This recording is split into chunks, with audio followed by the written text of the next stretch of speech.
man. And of course, we all know what Gul'dan says when he attacks, right, Admirable? Right. Okay, good. Of course he says suffer when he attacks. Awesome. All right, so now, of course, Dethelor is down to his last deck, which is a Druid, and Druid has to beat Paladin, Mage, and of course the mirror match of the Druid as well. But hey, Dethelor has a coup available, so yeah, he only needs to beat 2 of the 3 classes, but he needs to decide at the start of every game. Oh gosh, that's so awful. What a position to be in. Druid has been the other deck that's been really crushing everything else though. So if there is a deck I feel like I can come from 3 behind, it's like Mage I would definitely put up there, but Druid, I mean, it's right up there as well. If you put together some 3 strong starts, that is very often going to be 3 wins. Sure. And it's one of the decks that can do it too, right? Yeah, for sure. It's just so strong, and then Force of Nature Savage Roar is just so brutal. Mm-hmm. And I feel like But there's never a way to play around it ever. yeah, but didn't we say that Lifecoach wasn't prepared for this all these aggressive decks? Seems like he's doing a pretty good job. Well, we said that, and then I found out he had a second copy of Lay on Hands in his Paladin deck. Mm-hmm. And that certainly is a bit more preparation than I would have anticipated. Of course, if there's going to be someone who runs 2 copies of Lay on Hands, it's going to be Lifecoach. He had a Nourish in his Druid deck that we saw earlier. Yeah, Like, does let those draw threes. Drive Coach is all about drawing cards. Mm-hmm. Yeah, it's an interesting style that it's getting rewarded. I mean, he also won. He also went to the winners brackets, right? Of this tournament. So coming from losers here, he's having a strong showing. It's not I want to say not a surprise, but we do see a coup here. Yeah, I mean, Druid, you don't want to go against Paladin with it. That's like one of the things you don't want to do, I think. So to see him coup that is not, I mean, it's not like a surprise. But now he has to fight against Druid and he has to fight against Mage. And I think Lifecoach is going to go with Druid first. But Lifecoach is also sort of the guy that likes to just kind of go for the throat. Yeah. When he sees the window of opportunity, he takes it. Yeah. Not often though. Often he just wants to, hold back and gather his resources to kind of like, make really, really valuable trades. But I can see that happening sometimes. It's a matter of what he chooses to queue up next. I think he's going to queue up Druid. Yeah. Why not? I mean, Mech Mage against the token Druid is also not bad, especially if playing mirror entities. So. Oh, that's right. He has the mirror entities in there too. Yeah, I think mirror entity against the token Druid or the fast Druid rather with double combo is actually super strong because they can't really play around it. All their minions are very high quality.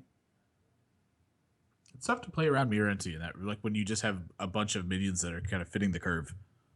That's why you need to play ready for action. That's the last minion you wanted to give him. Are you kidding me? Gold Shard Footman's so good. That's true. It's funny because like one of the games I played in ladder, it was the mirror match, and I went Unstable Portal instead, right? So he had mirror entity up and had Dr. Boom and Unstable Portal. So obviously I don't want to give him 7/7, right? So Unstable Portal into target dummy, boom, done. Yep, that happened, and then they were just waving back and forth, which is the hilarious things I've ever seen. Gosh dang it. Yeah, but hey, here's this matchup: Mech Mage against the Dethelor's Druid here. Innervate, not a bad card, but over at Lifecoach's side, do you keep the Clockwork Gnome or just dies the hero power? Yeah, I'm pretty sure you pitch it back. Right, and then there you go. Wild Growth and an Innervate in the opening hand. 2 Cogmasters and Snow Chugger for Lifecoach. Wow, this is going to be an explosive start for both of these guys. Hold on. Wow, MC Tech gets picked up straight away too. That's one of the cards that you want to have against the Mech Mage. Second Snow Chugger for Lifecoach. Wow, if he's not careful, he's going to get MC Tech really early here. I think that's going to happen, actually. Well, maybe if Lifecoach draws something like a 3-drop, like a TTT, he would actually play that instead. Yep, Wild Growth going to come down here. Going to come out. I think a Lifecoach can really... I mean, I think a 3-drop can really save Lifecoach from falling into the MC Tech here.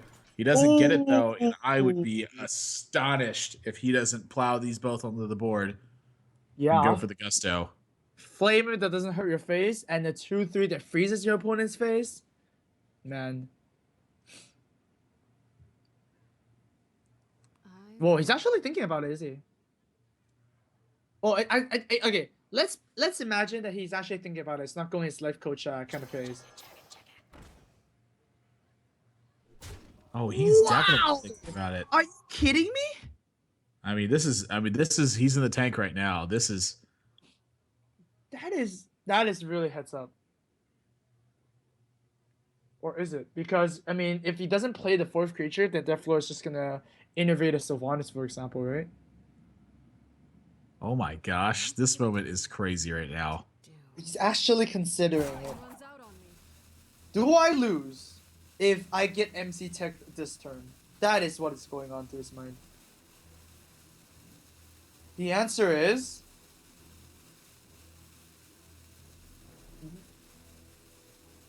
The answer is... No. Oh, he was so No. close to it. And you can see the smile face? on his face. Oh, And it's brutal. He throws in the thanks. Oh, jeez. Oh, gosh. No. Oh, Oh, it's a stone chugger. as well. Wow, what a turn. Oh, brutal. brutal. Oh, it hurts. Oh, it hurts so much. Lifecoach just looks devastated. He can't Goblin Blast Mage this turn. He has to play Piloted Shredder. But if he plays the Piloted Shredder, does he trade his minions or does he go for face? Oof. That's the thing that just happened. You have to play Pilot Shredder here. There's a no-brainer. Yeah, even HearthVoDs knows that. So now, 6 damage to the face, or are you gonna let him kill the Shredder, and then pick off your Cogmasters? That's only 1 attack afterwards. What are you going to do? I mean, if you attack one, I imagine you're attacking both. Well, the 3/3 does seem a bit yummier than the 3/2, but yeah, you're right. 5 mana now for Dethelor. He's at 22 after that start. Oh man, Wrath and also a Innovate Lothar. That is pretty sick turn. Oh, I'm eating fish all day. Let's see if this Natpago's waiting or is he fishing? And no fish.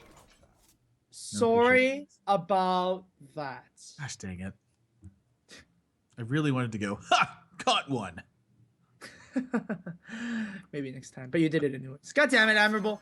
Alright, so double Matitis instead here.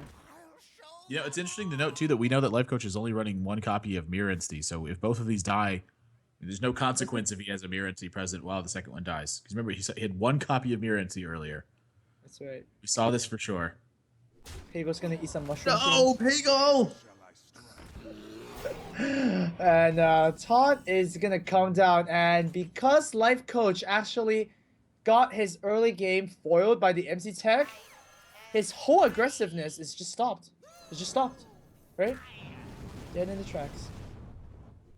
Oh my god. That has got to be the worst. Oh, it's brutal. It hurts. It does. No, I'll make it stop. Well, I mean, Dethelor is feeling really, really good right now.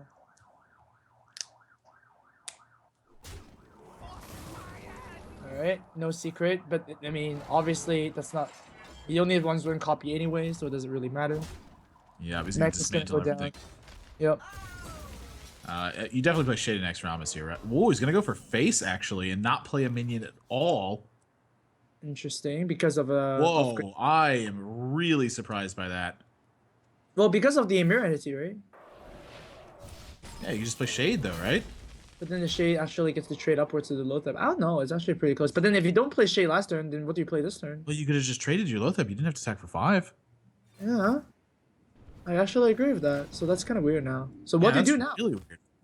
Exactly. What do you do now? Oh, I guess you just draw a swipe. I guess you just swipe him and hope that 5 and 5 and 5 and 5 is enough. And then just go with your previous strategy of like not playing anything, huh? Is he really not playing anything? No. What the heck? He's literally going to try to kill him with this single Lotheb. Lifecoach is out of cards. He's going to wait until he can get a very profitable mirror entity, which is just, I am shocked by. And he may pay the price for it. Archmage Antonidas gets drawn for Lifecoach. He's got a Whirling Blades on it and pick up a Fireball. And Dethelor has no way to kill this Archmage right now. Oh, and of course, if he drops a minion, we know that what that means, right? The minion is actually getting copied. So this might have backfired on Dethelor so much. Oh no, right? I mean, sure, you get Age of Lore and heal yourself a 5, and then Hero Power pops you up to back to what, 20? But 12 damage plus 6 is 8. That's not quite. But still, how do you get rid of this Archmage? Archmage is just going to give 2 fireballs back into the hand. That's the issue. He has to find a way to actually kill him next turn. What an annoying issue this Oh, is. it is enough, because if he plays the Ancient Lore and heals to 5, Yeah, oh, he has to trade the Lotheb away. Yeah, but oh still. My gosh, this is ridiculous. Yeah, this is. I mean, the Archmage is still gonna stay there. It's not going anywhere. So it's just gonna get 2 more fireballs. He's gonna to draw 2 cards here because he's so desperate. That's just it. What? The game's just over. Oh man. I gotta say that this has been a blunder by Dethelor to not trigger this mirror entity, and it had to forego basically 2 turns of development to try to find a favorable trigger on this mirror entity, and it just, wow, did not happen. Archmage Antonidas. Yeah, I do require, I do require your assistance. Oh man, thank you. Killing the Druid of his own creature. Lifecoach is gonna take the series 3-1, and it's actually gonna advance to the grand finals. One more chance of redemption against Strifecrow. Wow. Just unbelievable. Interesting. Food for thought. Sometimes you can't always play around all your opponent's cards, and when you get too fancy, it costs you a lot. That's right. So, yeah, once we get the brackets ready, we're going to show you back again. We do know that the winners brackets before, Strifecrow did face against Lifecoach on the left side there, and Strifecrow actually won the first one. Now, this is redemption time for Lifecoach. Unfortunately for him, this will be a little bit of a hard task because the person coming from the losers bracket was actually going to start at a 1-game deficit. And how we actually do that thing is that Strifecrow is actually going to get a revive. So what it can actually play one of his uncouth decks anytime during the series one more time. So that means effectively Lifecoach needs to win 4, and Strifecrow just needs to win 3. Of course, we're going to show that with Strifecrow just starting from 1-0, and it's a best of 7. It's going to be exciting because the first place winner is going to not only get the $2,500 grand prize, but it's also going to have the title of Pinnacle 2, along with, of course, Firebat winning Pinnacle 1. And here's a little sneak teaser, guys. Winning Pinnacles are very important because after 4 Pinnacles, the winners are going to receive something very cool. And with that, we're going to have a very quick break, 5 minutes, guys, while we get Strifecrow and Lifecoach set up for this grand finals of Pinnacle 2. You don't want to miss it, guys. We'll be right back.